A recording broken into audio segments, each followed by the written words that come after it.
गिबियावनो जोंनि इउपिपिएल दोलोनि आफादगिरि मानगोनां प्रमद बर' सारनिसिम साबायखर बावग्रोबाय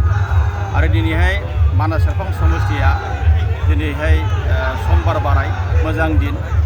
शिव बाबानि दिन बे मोजां दिनाव जोङो दिनैहाय जोंनि मन'नयन पत्रखौ जों दाखिल खालामनो फैदों आरो बेयाव आंजों लोगोसे हाजार पाब्लिक फैदों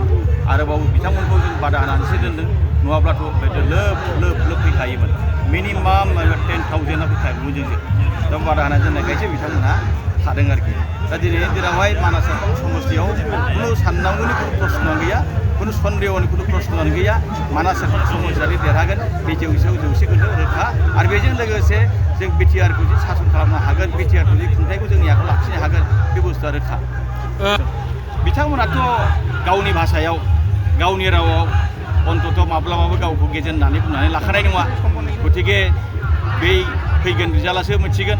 जोंनि दिनैनि दिनावहाय मानास सेरफां समष्टियाव अन्तत सेकेन्डआव बिपिएफ फैगोन ना बिजेपि फैगोन आं बेखौ दिनै बुंनो हाया मुथुरफ्रोब इउपिपिएलआ सेथि माने मासिखौ लानो हागोन बे खोथाया सैथो थांनाय बाराव बिपिएफआव देरहानाया सैथो खोथा खिन्थु बै समावहाय बिपिएफनि अबस्थाया गाज्रिमोन गाज्रिब्लाबो आङो माने गोबां खस्थ' खालामनायनि गेजेरजों बेखौ उद्धार खालामनो हादों नाथाय दिनैनि दिनावहाय जोङो गासिबो इउपिपिएल फैजोबनायनि उनावहाय आंजों गोबां रोजा बिपिएफनि मानसिफ्रा इउपिपिएलआव हाबबाय इउपिपिएलआव हाबनानै जोंखौ समर्थन खालामबाय आरो थांनाय बाराव जिहेतु